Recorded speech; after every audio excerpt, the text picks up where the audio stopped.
Avant de plonger dans cette histoire incroyable, pensez à vous abonner à la chaîne et à activer la cloche. Ici, chaque récit a quelque chose à dire, et vous ne voudrez pas en manquer un seul. Le soleil du matin filtrait à travers les grandes baies vitrées de la banque, projetant des motifs géométriques sur le sol en marbre poli.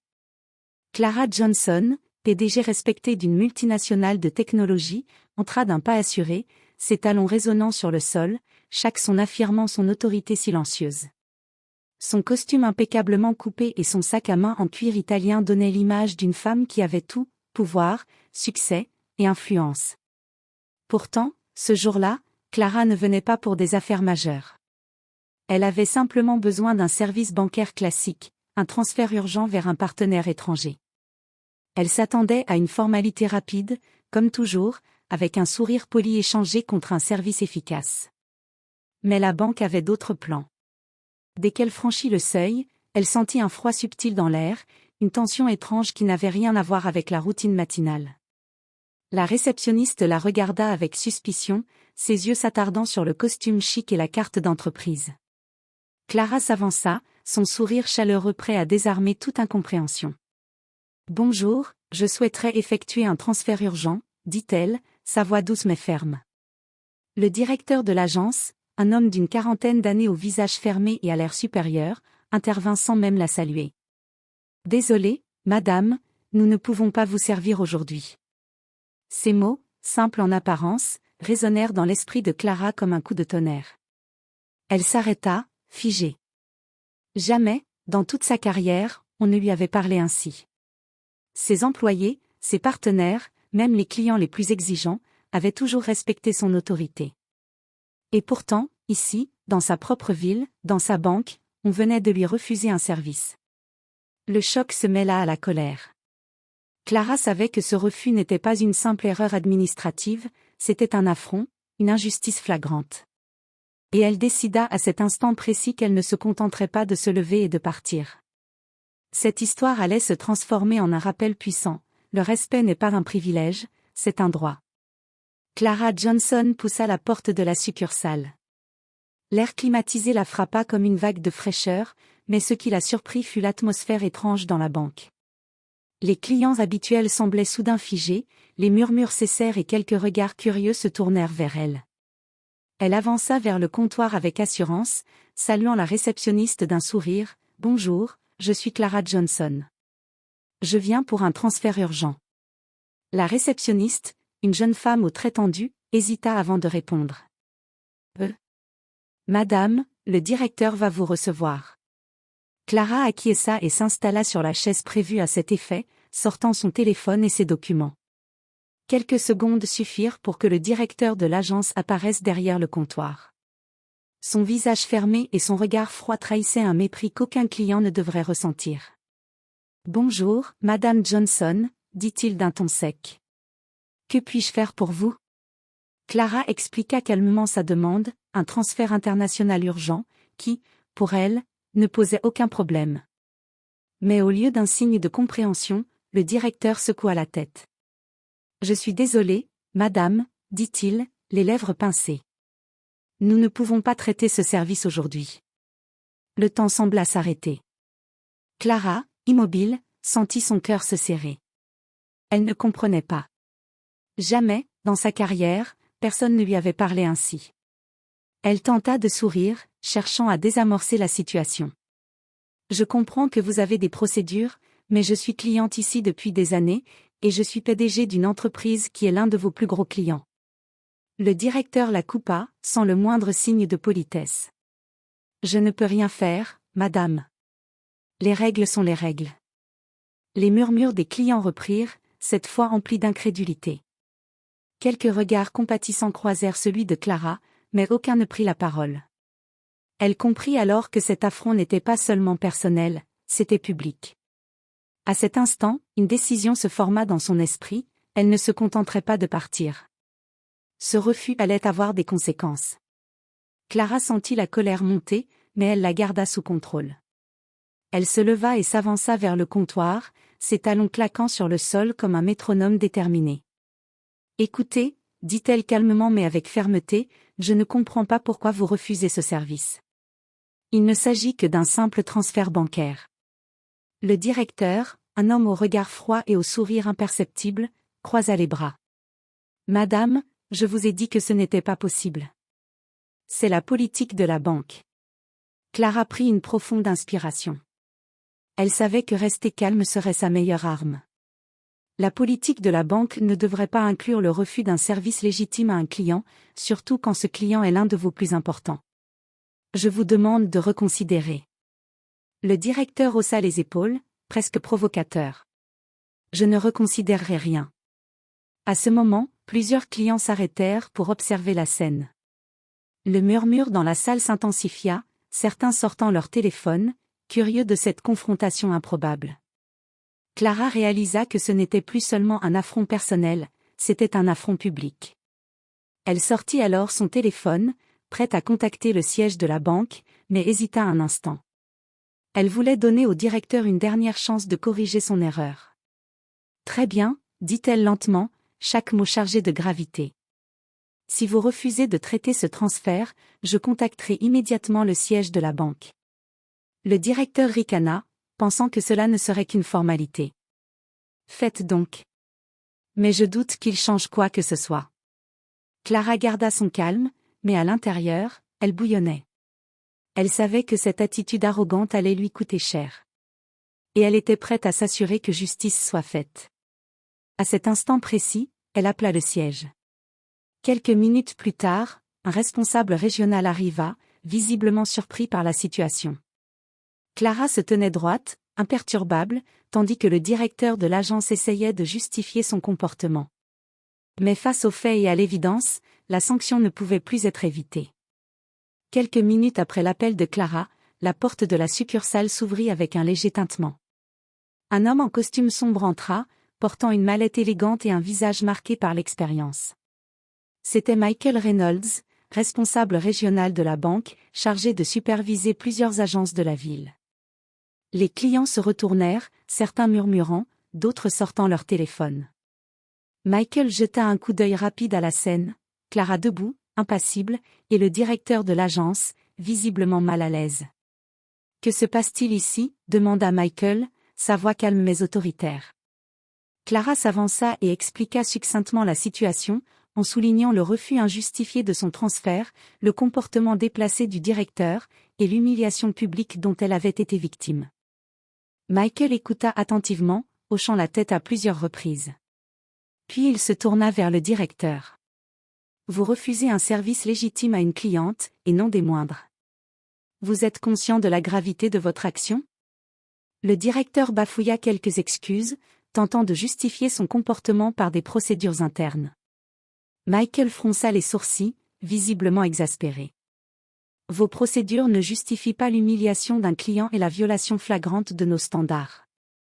Vous êtes suspendu immédiatement, et cette affaire sera transmise à la direction générale pour examen. » Le visage du directeur pâlit. Il ouvrit la bouche, mais aucun mot ne sortit. Les clients, témoins de la scène, échangèrent des regards stupéfaits. Clara, elle, resta impassible, mais une satisfaction silencieuse brilla dans ses yeux. Quelques heures plus tard, la direction confirma la sanction, licenciement immédiat pour faute grave. Le directeur avait non seulement manqué de professionnalisme, mais aussi compromis l'image de la banque. Pour Clara, ce n'était pas une victoire personnelle, mais un rappel que le respect et la dignité ne devraient jamais être compromis. La nouvelle se répandit rapidement, et l'histoire devint virale sur les réseaux sociaux, soulignant l'importance de traiter chaque client avec équité, quel que soit son statut. À peine quelques heures après l'incident, Clara décida de partager son expérience sur les réseaux sociaux. Son message était simple mais percutant. Aujourd'hui, j'ai été refusée dans ma propre banque pour un service légitime. Peu importe votre statut, vous méritez le respect et la dignité. Le post devint rapidement viral. Les partages, commentaires et réactions affluaient de partout. Certains clients racontaient leurs propres mésaventures avec des banques, d'autres louaient Clara pour son courage et son calme face à une injustice flagrante. Les médias locaux s'emparèrent de l'histoire. Une chaîne de télévision diffusait une courte interview de Clara devant la succursale, alors que des caméras filmaient les lieux encore marqués par l'incident. Les clients présents ce matin-là furent interrogés, beaucoup exprimèrent leur stupéfaction, d'autres leur admiration pour la PDG qui avait su garder son sang-froid. Les réseaux sociaux ne tardèrent pas à relayer le nom du directeur de l'agence. Les critiques pleuvaient, certains étaient indignés par son comportement, d'autres soulignaient l'importance pour les institutions financières de former correctement leur personnel. Clara, elle, restait concentrée. Elle ne cherchait pas la vengeance ni la gloire. Son objectif était clair, montrer qu'aucune personne, peu importe son rang ou sa richesse, ne devrait être traitée avec mépris. Elle espérait que cette histoire inspirerait la banque et d'autres institutions à revoir leurs pratiques et à privilégier le respect dans le service clientèle. Le directeur licencié devint un exemple involontaire des conséquences d'un comportement irrespectueux et de l'importance de l'éthique professionnelle. Son nom circulait désormais dans des articles et des discussions, souvent associés à un avertissement sur l'arrogance et le manque de professionnalisme. Pour Clara, cet incident avait dépassé le cadre personnel, il était devenu un symbole, un rappel que le pouvoir ne réside pas seulement dans l'argent ou le titre, mais aussi dans la capacité à se faire respecter et à défendre ce qui est juste. Le lendemain de l'incident, la succursale semblait différente. Les employés, autrefois confiants et sûrs d'eux, marchaient d'un pas plus prudent. La rumeur du licenciement du directeur avait traversé les couloirs comme un courant électrique, chacun savait que le comportement irrespectueux avait des conséquences immédiates. Dans le bureau désormais vide du directeur, le téléphone sonnait sans cesse. Les responsables du siège appelaient pour s'informer, revoir les procédures et s'assurer que l'équipe comprenne la gravité de l'incident. Les superviseurs prenaient des notes et organisaient des réunions d'urgence pour rappeler les valeurs fondamentales de la banque, respect, dignité et service irréprochable pour chaque client, quel que soit son statut. Les employés furent convoqués pour une formation spéciale. Clara, bien qu'elle n'ait jamais eu l'intention de humilier qui que ce soit, devint indirectement une figure d'enseignement. Son calme, son assertivité et sa manière de défendre ses droits sans agressivité servaient désormais d'exemple. Une des jeunes employées, encore sous le choc de l'incident, confia. « Je ne savais pas qu'on pouvait se comporter ainsi. Je pensais que la hiérarchie donnait toujours raison. Maintenant, je comprends que le respect des clients passe avant tout. » Même les employés qui avaient soutenu le directeur furent confrontés à leur propre comportement. Les discussions animées en équipe les forcèrent à réfléchir sur leurs attitudes, sur la manière dont un simple refus mal exprimé pouvait transformer une situation banale en scandale public. À la fin de la journée, la succursale paraissait plus calme mais aussi plus consciente. Chacun comprenait que le vrai pouvoir ne résidait pas dans l'autorité hiérarchique, mais dans le respect et la dignité que l'on accorde aux autres. Et tandis que Clara poursuivait ses affaires, un sentiment de satisfaction silencieuse l'accompagnait. Elle avait non seulement fait valoir ses droits, mais avait aussi contribué à une prise de conscience qui pourrait éviter à d'autres de subir la même injustice. Le scandale ne resta pas cantonné aux réseaux sociaux. Les chaînes de télévision locales et nationales s'emparèrent de l'histoire. Les journaux en ligne publièrent des articles détaillant l'incident, le comportement du directeur et le licenciement immédiat. Clara fut invitée pour une interview, mais elle déclina poliment, préférant que l'attention reste sur la question centrale, le respect des clients et l'éthique professionnelle. La banque, quant à elle, entra dans une période de crise. Le siège central reçut des dizaines d'appels de clients mécontents et de journalistes. Les équipes de communication travaillèrent d'arrache-pied pour rédiger des communiqués, présentant leurs excuses et promettant des actions concrètes pour éviter que de tels incidents ne se reproduisent. Certains clients racontaient qu'ils avaient été témoins de l'incident et partageaient leurs impressions.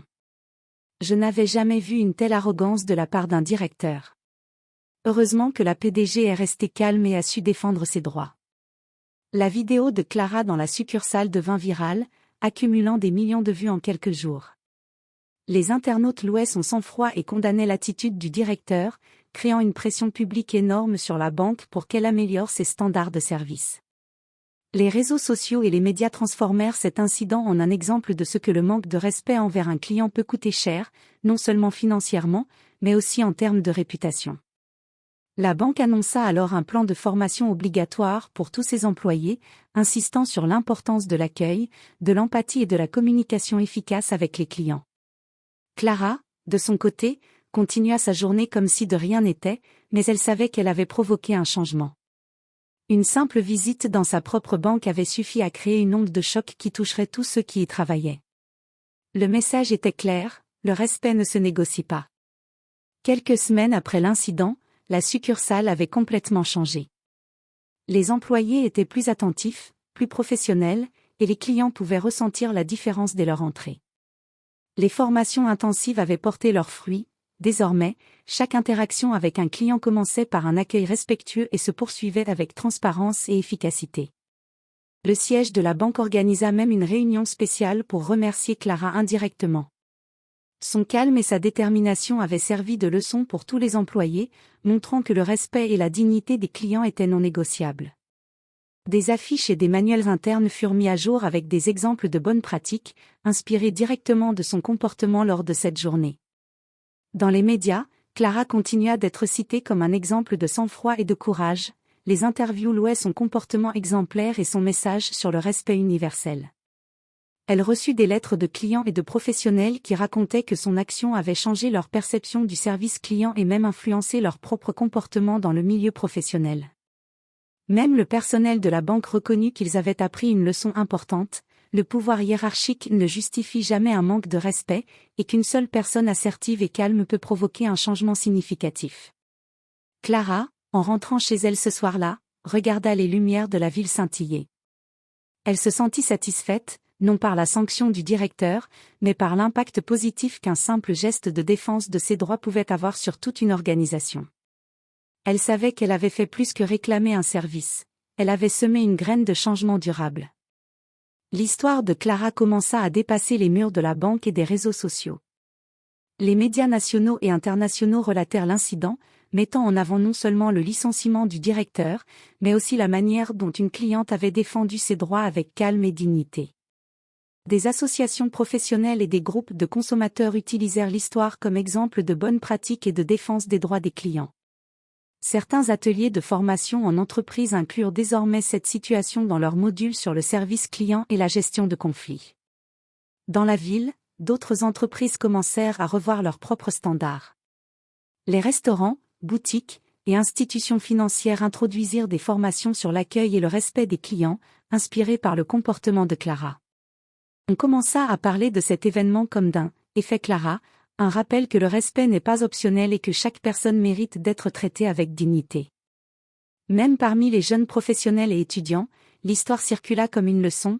Il ne faut jamais avoir peur de défendre ses droits, mais toujours avec sang-froid et professionnalisme.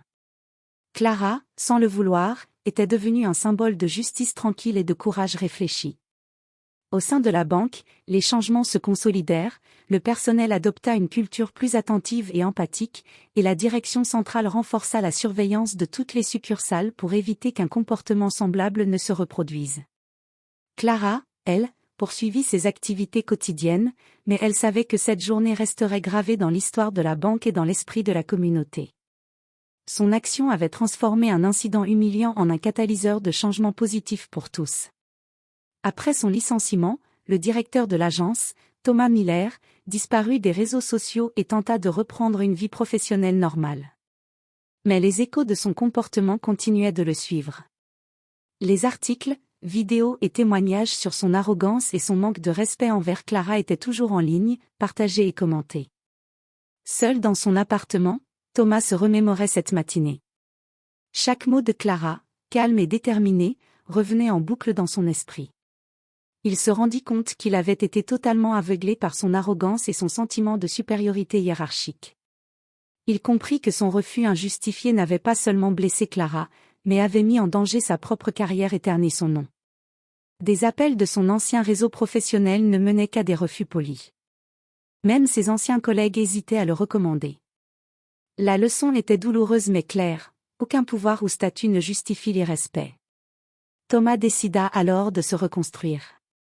Il suivit des formations sur le service client, l'empathie et la communication, déterminé à ne jamais reproduire la même erreur. Il écrivit même une lettre publique d'excuses, reconnaissant ses torts et remerciant Clara pour lui avoir montré l'importance de la dignité et du respect dans toutes les interactions professionnelles. Cette expérience transforma sa vie, mais pas immédiatement. Elle lui coûta sa réputation, son emploi et une grande partie de son estime personnelle.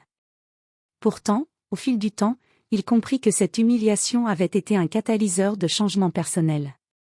Pour Clara, l'histoire avait un autre effet. Elle montra que la force tranquille et le courage moral pouvaient non seulement corriger une injustice immédiate, mais aussi provoquer une transformation durable, même chez ceux qui avaient commis l'offense. Quelques mois après l'incident, la banque avait retrouvé sa réputation, mais elle avait changé pour toujours. Les employés adoptaient désormais une approche empathique et professionnelle envers chaque client. Les histoires de Clara circulaient encore dans les formations internes comme un exemple vivant. Le respect et la dignité sont des valeurs universelles qui transcendent tout titre ou statut social. Clara, de son côté, poursuivait sa carrière avec sérénité. Elle savait que ce n'était pas le fait d'avoir été humiliée qui avait fait d'elle une figure d'exemple, mais la manière dont elle avait réagi, avec calme, intelligence et assertivité. Son action avait montré que la force n'est pas toujours dans l'autorité ou le pouvoir financier, mais souvent dans le courage tranquille et la capacité à défendre ce qui est juste. Pour Thomas Miller, le directeur licencié, la leçon était tout aussi profonde.